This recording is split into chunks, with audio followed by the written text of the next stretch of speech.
반갑습니다. 북만남 티림입니다. 이제 몸을 챙깁니다. 문요한 작가님이 쓴 책을 가지고 이야기해 보려고 합니다. 문요한 작가님은 정신과 의사 선생님이세요. 프롤로그에 나오는 부분을 한번 읽어보겠습니다. 몸에 지나치게 신경을 쓰든 방치하든 사람들은 정작 일상에서 몸을 잘 느끼지 못합니다. 위장은 배가 부르다고 신호를 보내는데 계속 음식을 먹는다거나 몸은 아프다는 신호를 보내는데 계속 무시하고 일이나 운동을 하거나 체력은 10분 뛰는 것조차 버거운데 머리로는 2시간을 뛰어야겠다고 계획하거나 몸은 상대와 있는 게 싫은데 웃으며 긴 대화를 나누고 있습니다. 이런 몸과 마음의 단절이야말로 심각한 자기 분열이며 현대인들의 심신을 교란시키는 가장 큰 원인입니다. 이제 우리 몸과 마음은 만나야 합니다. 이를 위해 우리는 일상에서 몸을 챙겨야 합니다. 그것이 이 책의 주제입니다. 다만 이 책에서 말하는 몸 챙김, 바디플리스는 건강을 챙기는 것을 넘어섭니다. 몸과 함께 살아가는 것을 말합니다. 몸 챙김이라는 말 속에는 몸 존중, 몸 자각, 몸 돌봄 의미가 담겨 있습니다. 저는 건강을 챙기면서 살아가고는 있었던 것 같아요. 제가 2년 전에 몸이 조금 안 좋은 이유로 건강을 챙기기 위해서 살아가면서 술을 최대한 마시지 않고 그런 몸에 안 좋은 것들은 최대한 먹지 않으려고 노력은 하고 있었는데 건강은 챙기면서 살았지만 저의 몸은 잘 챙기지 못했다는 것을 이 책을 읽고 느꼈어요. 이 책을 읽고 느끼고 저의 몸에게 사과를 했습니다. 이 저자가 프롤로그에도 밝혔듯이 책을 쓰면서 아버지가 담도암으로 세상을 떠나셨더라고요. 그래서 인간이 죽어감에 대해서 보면서 이 책을 썼다라고 프롤로그에 밝히고 있어요. 네. 그런 개인적인 아픔 속에서도 이러한 책을 쓰실 수 있었던 게 참 대단한 것 같고 좋은 책을 써주셔서 감사하고 제가 만약에 이 책을 혼자 읽었다면 읽지 않았을 것 같아요. 네, 저의 개인적인 취향으로는 저의 독서 취향으로는 이 책이 선뜻 사진 않았을 것 같은데 저희 독서 모임에서 선정된 책이었습니다. 제가 한번 이 책 읽어드려 볼게요. 지금 당신의 몸은 어디에 있나요? 라고 첫 번째 시작합니다. 아플 시간조차 없다.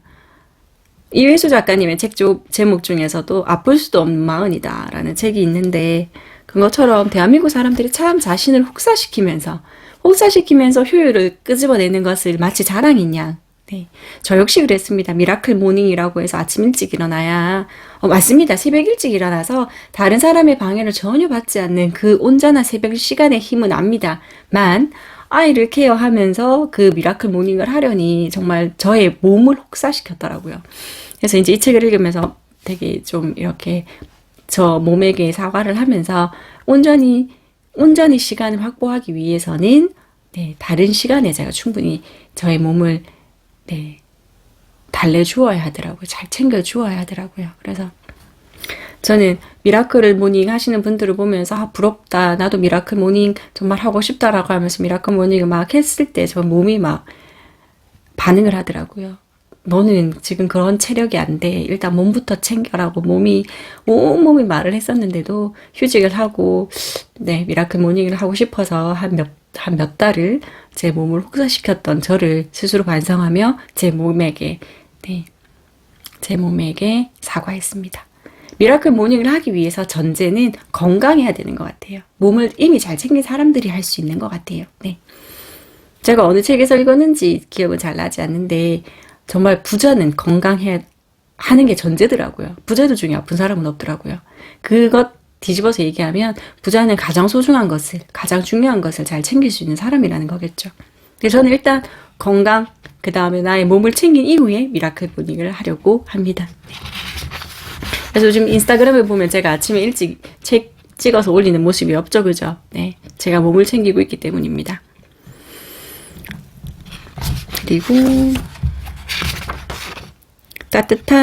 순간순간 따뜻한 주의를 몸에 기울여라. 마음의 고통에 대한 응급처치는 몸을 돌보는 것이다. 일상에서 몸에 귀 기울이며 생활하기, 몸을 자각하며 움직이기, 오늘부터 내 몸 존중하기, 몸이 깨어나면 삶이 깨어납니다. 이런 순으로 책이 쓰여져 있습니다. 피로를 넘어서 소진으로라는 소제목으로 나와 있는 이 부분을 한번 읽어보겠습니다. 대한민국은 피로공화국이다 라는 말이 있을 만큼 주변을 보면 늘 피로해 라는 말을 달고 사는 이들이 많습니다. 오죽하면 전 세계에서 일본과 우리나라에서만 과로사라는 용어를 사용하고 있겠습니까? 정말 많은 사람들이 만성피로를 호소합니다. 우리는 피로와 피곤이라는 단어를 섞어서 사용하지만 두 단어를 구분할 필요가 있습니다. 쉽게 말해 피로는 에너지가 일시적으로 고갈된 상태를 말합니다. 말 그대로 일을 많이 해서 지친 것입니다. 그에 비해 피곤은 괴로울 곤이라는 단어가 들어있습니다. 지친 것이 너무 괴롭다라고 할 만큼 피로가 축적된 상태를 말합니다. 곤이라는 글자처럼 마치 큰 나무가 작은 화분에 갇혀 있는 것처럼 꼼짝달싹 할 수 없는 상태. 그래서 피곤은 피로가 심화되어서 만성화돼서 과로, 억압, 이 더해질 때 나타납니다. 즉 피로로 느끼고 쉬고 싶은데 제대로 쉴 수 없고 계속 일을 해야 할 때 우리는 피곤해집니다. 잘 느끼지 못하는 몸의 경고 신호들을 놓쳤을 때 끔찍한 이야기를 하는데요. 이렇게 주변을 돌아보면 갑자기 세상을 떠나는 이들이 있습니다. 의학적으로는 돌연사에 대한 정의와 통계가 있는데요. 급성 심장 정지로 인한 사망을 돌연사라고 하는데요. 2017년 질병관리본부에서 급성 심장 정지의 통계를 냈을 때 18,261명이 돌연사로 숨졌다라고 이야기를 하면서 폐암과 교통사고의 사망자보다 더 많다. 이러한 돌연사의 원인은 심근경색증과 같은 심장질환이 대부분이다. 우리가 잠을 잘 때 쉬지 않고 한순간도 태어나서 한순간도 쉬지 않고 일하고 있는 게 심장이잖아요. 위는 먹지라도 않을 때는 쉬는데 심장은 정말 1분 1초도 쉬어서는 안 돼요. 심장이 쉴 때 우리가 죽는 거잖아요. 그래서 심근경색과 같은 심장질환이 대부분이다. 그러니까 우리 심장을 한번 이렇게 좀 자각하셨으면 좋겠어요. 저는 제 아이를 임신했을 때 이제 병원에서 심장 소리를 들려줄 때 정말 너무 경이로웠었거든요. 그리고 지금도 한 번씩 저희 둘째가 저 위에 이렇게 잠잘 때 엄마 심장 소리 들을래? 이러면서 이렇게 귀를 갖다 댈 때 그때 저도 제 심장에 신경을 쓰더라고요. 여러분들도 한번 본인의 심장을 이렇게 한번 잡아보시면서 콩닥콩닥 뛰는 걸 느끼면서 말을 걸어주세요. 아, 심장아 고마워. 내가 너를 인지하지 못하고 있었구나. 이렇게. 이상하신가요? 문효원 저자가 그렇게 말을 하고 있어요. 내 몸에 말을 걸어라. 이렇게. 건강이요 자신 있습니다 라고 하는 제목으로는 운동 중독에 대해서 이야기를 하고 있어요. 그러니까 운동 중독도 문제가 있다라는 거예요. 너무 과하게 운동하는 것, 너무 과하게 운동하는 건 나르시시즘에 빠진 과도한 운동과 몸 가꾸기는 이 시대의 나르시즘을 나타내는 자기 몰두 증상이다라고 이야기하고 있어요. 그리고 또 그 반대로 내 몸이 너무 싫어요 라고 하는 것, 다이어트 이런 것들을 이야기하고 있습니다. 이 책을 잘 읽으면 너무 마음이 아파요. 정신과 의사다 보니 자신에게 찾아오는 많은 사례들을 가지고 글을 쓰셨는데 정말 우리 사회의 모든 정말 제 주변에 있는 사람들 같은 이야기들이 다 적혀 있거든요. 어떻게 보면 저의 이야기이기도 한 부분이 있어서 참 읽으면서 참 마음이 아프기도 했던 책입니다. 네. 그리고 진짜 원하는 것이 무엇인지 모르겠어요 라고 하면서 또 소제목이 쓰여 있는데요. 장에 대한 이야기를 하고 있어요. 가짜 웃음. 몸에도 마음에도 없는 말이라고 하면서 장에 대한 이야기를 하고 있는데요. 한자로 장이라는 말은 소화기관인 창자, 즉 소장과 대장을 말합니다. 그러나 한자 사전을 보면 놀랍게도 마음이라는 뜻이 함께 있습니다. 창자와 마음이래요. 네. 갑자기 배가 아프거나 갑자기 탈이 나거나 네. 갑자기 체하거나 네. 갑자기 막 화장실에 가야 되는 그런 것들, 과민성 대장 증후군. 제가 한동안 알았었던 거거든요. 네. 모두 다 마음이 아팠던 거예요. 네, 여기에서는 그렇게 말하고 있어요. 이때 마음이란 몸과 유린된 마음이 아니라 몸에서 우러나는 참된 마음을 뜻합니다. 그러니까 누구랑 밥을 먹었는데 체했다. 그러면 저의 온 몸이 그 사람이랑 밥 먹기 싫다는 걸 드러내는 거예요. 네. 무엇을 했는데 막 갑자기 막 사슴이 막 온다. 내 몸이 막 말한다는 거예요. 네. 그걸 인지하셔야 돼요. 어떤 음식을 먹는데 체했다. 그러면 이제 내 몸이 싫어한다라는 거예요. 그 몸에 좀 주의를 기울이셨으면 좋겠어요. 뭘 먹었는데 체했다. 급하게 막 먹었다라는 거거든요. 음식을 음미해 가면서 내한테 밥을 먹을 수 있는 그런 여유의 시간조차 주지 못하면 안 되겠죠. 그죠? 그래서 우리는 누군가 형식적이거나 건성으로 하는 이야기에 대해서 영혼 없는 말이라고 표현합니다. 이는 사실 몸에 없는 말 혹은 창자에 없는 말이라는 의미를 합니다. 라고 합니다. 그러나 몸과 괴리된 채 머리로만 살아가는, 정말 머리로만, 이성으로만 살아가는 우리들이잖아요. 그죠? 특히 인간관계는 더욱 그렇습니다. 자신에게 도움이 되느냐, 나를 싫어하면 어쩌냐 하는 생각에 몸과 정반대의 판단과 표현을 서슴지 않습니다.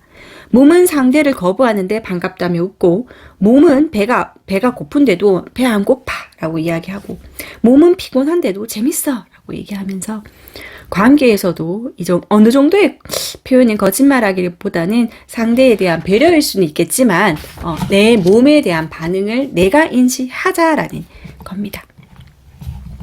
그러나 머리로 살아가는 게 익숙해지면 우리는 점점 몸의 느낌과 감각을 잃어버리고 생각이나 표현을 자신의 감정으로 착각합니다.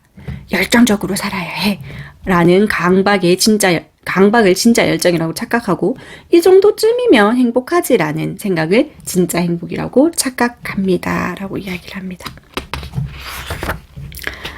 몸을 억압하면서 우리는 어른이 된다라고 소제목을 쓰셨는데요. 어떻게 보면 맞는 것 같아요. 학교에서도 쉬는 시간을 지정하면서 화장실에 가고 싶어도 참았다가 쉬는 시간에 가 라고 하는 그런 것들. 지금은 많이 세월이 바뀌어서 화장실을 가고 싶으면 자유롭게 갈 수 있도록 허용은 해주지만, 웬만하면 자리에 앉아서 수업을 하도록, 웬만하면, 수업을 하도록 하는 게 우리 사회잖아요. 그리고 똑같이 정말 급하게 정말 일을 할 때도 정말 화장실조차 갈 시간 없이 일했다라는 말을 정말 저의 동료와 막 나누었던 적이 있거든요. 그러니까 저희는 물을 많이 마시고 싶은데 물을 많이 마시면 화장실을 많이 가야 되니까 너무 바쁠 때는 정말 물조차 정수기에 가서 물을 뜰 수조차 없을 만큼 바쁜 시간 속에서 살아가는 현대인들인 것 같아요. 당신은 너무 많이 생각해요 라는 제목으로 또 이렇게 이야기하고 있어요. 늘 시간에 쫓기는 느낌을 안고 살아갑니다.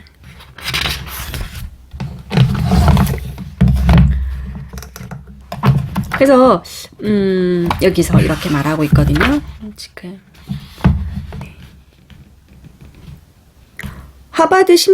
하버드대학교 심리학과 교수 데니얼 길버트 팀은 당신의 행복지수를 추적해보세요 라는 아이폰 앱을 만들었고요. 이 앱의 이용자에 조사한 결과 행복을 무엇을 하느냐도 중요하지만요. 얼마나 자신의 경험에 집중할 수 있느냐에 달려있다고 합니다. 그러니까 저도 지금 영상을 찍기 위해서 옆에 차를 가지고 왔거든요. 그럼 이 차를 마실 때도 그냥 단순히 목마름을 해결하기 위해서 마시는 게 아니라 이 차의 맛에 집중하는 거. 이 차의 맛에 집중하는 거. 그러니까 어떠한 행동을 하더라도 그것에 집중할 때 우리는 행복을 느낄 수 있다라고 달려있다고, 경험에 집중해 하느냐가 행복과 관련되어 있다라고 이야기를 한답니다. 그러면 지금 몸과 함께 살지 못하고 있다는 신호들에 대해서 한번 이야기해 볼게요. 1번, 어떤 자세로 앉고 걷고 눕는지 느끼지 못합니다. 오랜 시간 앉아있거나 한 자세로 오래 있어도 자세를 바꾸지 않습니다. 배고픔과 배부름의 신호를 잘 느끼지 못한 채 식사를 합니다. 목마름을 잘 느끼지 못하고 제때 물을 마시지 않습니다. 저 정말 물을 안 마셨더라고요. 네, 저는 정말 물을 안 마시고 살았던 사람이더라고요.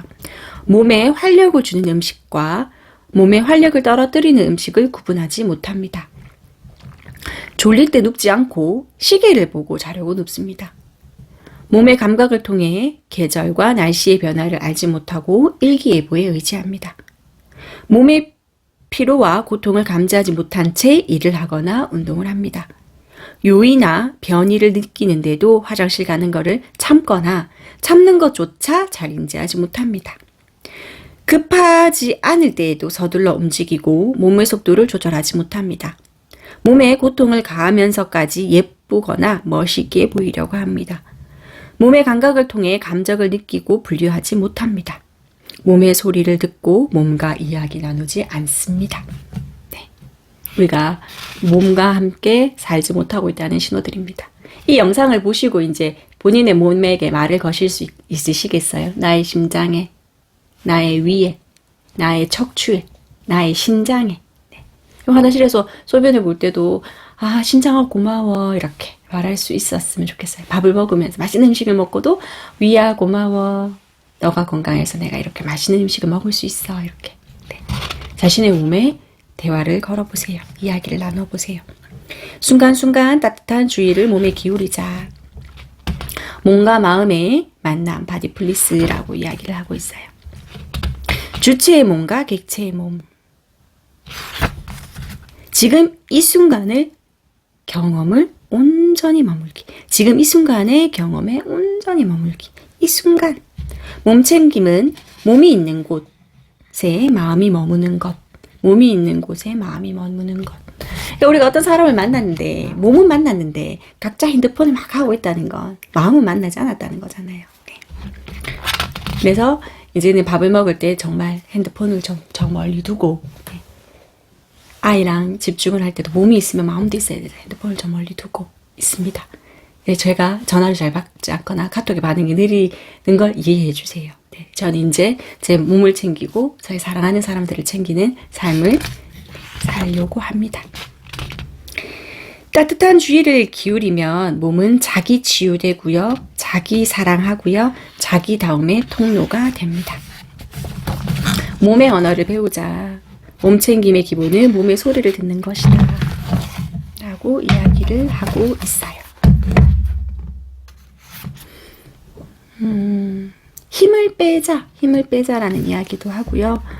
당신에게 가장 편안했던 순간을 떠올려 보세요. 라고 하기도 합니다. 그래서 저도 이 책을 읽고 저희 몸 기억을 한번 더듬어 봤거든요. 우리 몸에 온전히 기억이 되어 있다라고 저자는 이야기하고 있어요. 그래서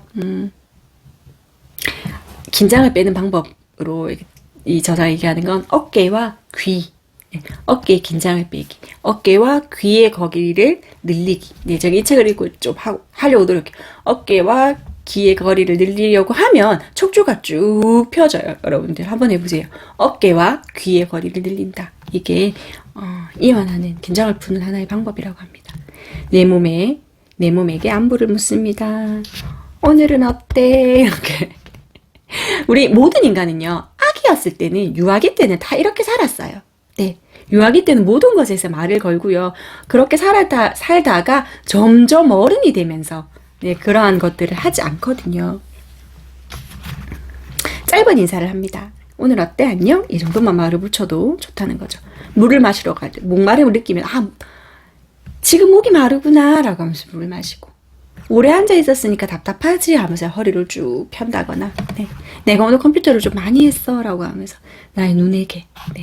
나의 목에게 말을 걸어주는 거죠. 마음의 고통에 대한 응급처치는 몸을 돌보는 것이다.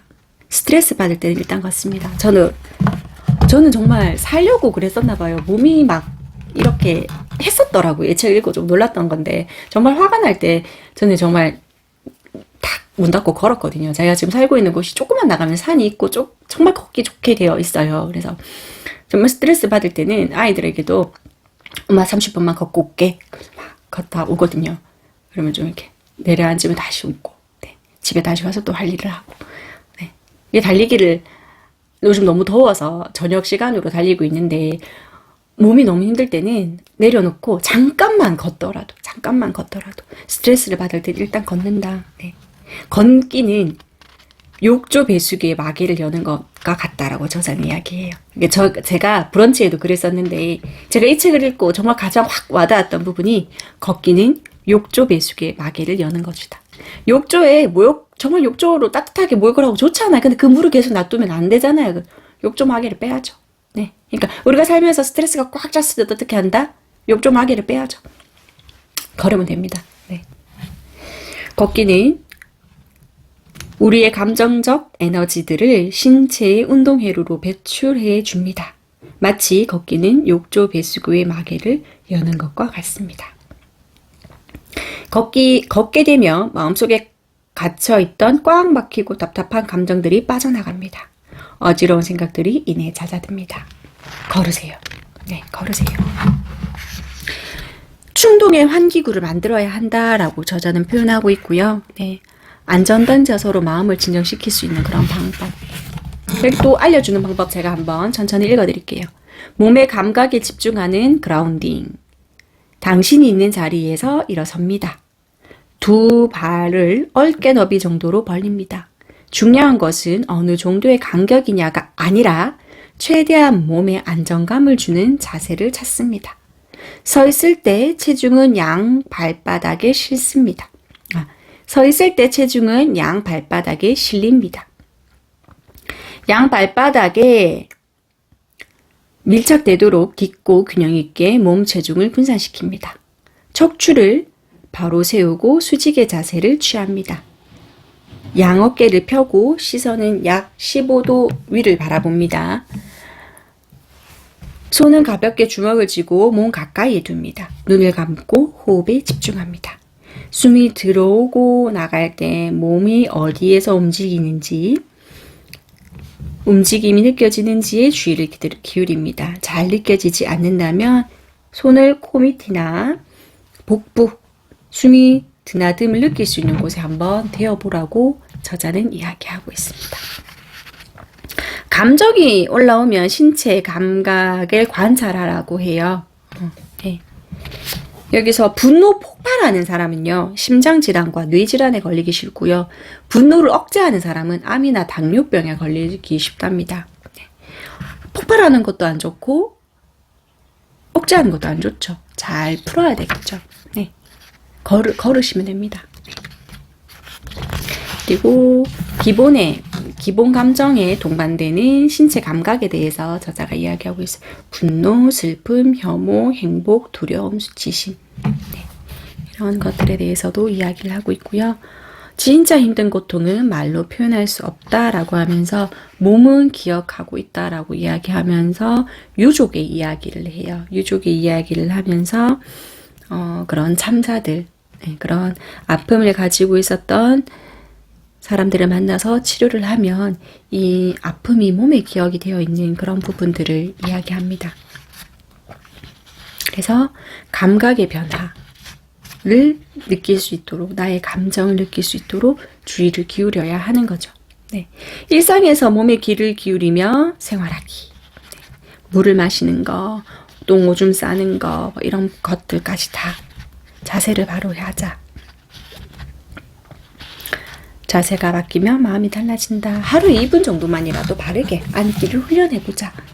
척추를 펴고 이렇게 척추를 쭉 펴고 수직 자세를 취하는 것만으로도요, 호르몬 분비가 달라진다라고 저자는 이야기합니다. 배고픔과 식탐을 구분하자. 앞맛, 본맛, 뒷맛을 느끼면서 먹자. 그리고 저자 역시 채식을 하려고 고기 같은 것들이 몸에 좋지 않아서 채식을 하려고 노력을 했더니 또 에너지가 별로 없어서 본인은 66.6% 채식주의자라고 이야기를 합니다. 네.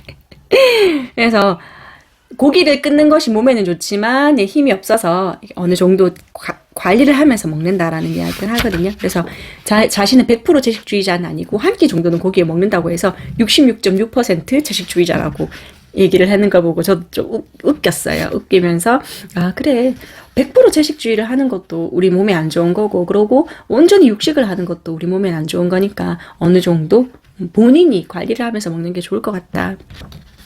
그리고 저는 잠이 올 때 잡니다. 이 책을 읽고 정말 이제는 8시가 되었던 7시가 되었던 잠을 자요. 네. 아 몸이 힘들었구나 라고 하면서 그래서 다시 아이들과 함께 잠이 들고요. 네. 아이들과 함께 일어나기도 하고 저의 이제 몸에 정말 집중을 하고 있습니다. 충분히 잠을 자지 않는 거는 자해가 됩니다. 근데 우리 중고등학생들 보면 잠을 자지 않잖아요. 잠을 자지 않고 해야 되는 그런 공부들, 그런 것들이 너무 많고, 제가 이제 있었던 고등학교에 시험 기간이 되면 애들이 막 꾸벅꾸벅 졸아요. 너무 안타까워요. 그게 딱 시험 기간 때가 되면 막 그렇게 졸고 있는 아이들을 보면 특히 이제 시험 기간이 아닐 때 정말 수업 태도가 좋았던 아이들이 그렇게 하는 걸 보면 시험 기간이라고 밤새도록 공부를 하거나 뭐 그렇기 때문에 잠을 제대로 못 자는 거잖아요. 그래서 그런 애들을 보면 너무 이 책을 읽으면서 그 애들이 떠오르더라고요.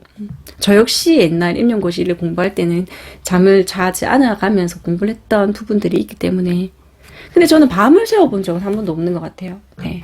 술을 마시고 놀 때도 밤을 새워서 놀지는 못했던 것 같아요. 네, 잠은 잤던 것 같은데 그리고 또 반대로 이렇게 말하고 있어요. 너무 잠이 안 올 때는 잠자려고도 애쓰지 마라고 하면서 어느 정도 누웠는데 잠이 오지 않는다면 밖에 나와서 다른 활동을 해라고 이야기를 하더라고요. 꼭 자야 한다는 생각이 잠을 안 오면 어쩌나 라는 생각으로 더 힘들게 하기 때문에 거기에서도 조차 자유로워라. 잠이 오면 자고 잠이 안 오면 차라리 책을 읽거나 다른 거를 하거나 하라는 거죠. 그래 건강한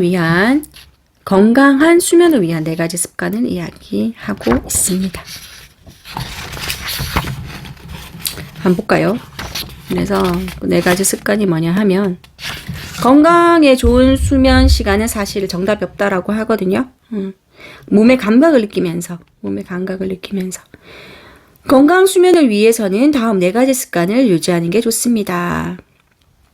이 4가지만 제대로 실천해도 수면의 질은 나아지고 몸은 보다 활기를 띠게 됩니다. 오랜 시간 수면제를 복용한 경우라 하더라도 이 4가지 수면 습관을 유지하면 약물을 점진적으로 감량하면서 수면제를 끊을 수 있을 거라고 이야기합니다. 한번 들어보세요. 첫째, 일정한 시간에 일어나야 합니다. 둘째, 졸릴 때 잠자리에 누워야 합니다. 셋째, 잠자리에서는 생각이 아니라 몸의 감각에 주의를 기울여야 합니다. 그러니까 머리로 생각하는 게 아니라요. 눈을 감고 나의 목, 나의 어깨, 나의 등을 생각하는 거예요. 이렇게. 그리고 저는 머릿속으로 그래 오늘 하루 너무 고생했어. 우리 푹 자자 이런 말을 조금 하거든요. 그러면 그렇게 몸의 주의를 기울이면 감각의 뇌가 활성화되면서 생각의 뇌는 약화가 되며 잠이 든다고 합니다. 그래서 바디 스캔이 아주 좋은 방법이라고 합니다. 넷째, 수면 환경을 정비해야 된다라고 합니다. 좋은 수면을 위해서는 수면 환경 정비가 필요한데 침대는 오직 수면을 위해서만 사용해야 되는 거예요. 침대에서 막 누워서 핸드폰을 한다거나 침대에 누워서 다른 것들을 하면 우리 몸이 이제 다른 용도로 생각을 한다는 거예요. 독서를 한다거나 TV 시청을 한다거나 스마트폰을 사용한다거나 음악을 감상한다거나 통화를 하는 거 이런 거 침대에서 하지 말라는 거예요. 침대는 오직 자는 시간으로. 그러니까 핸드폰을 좀 저 멀리 두라는 거죠.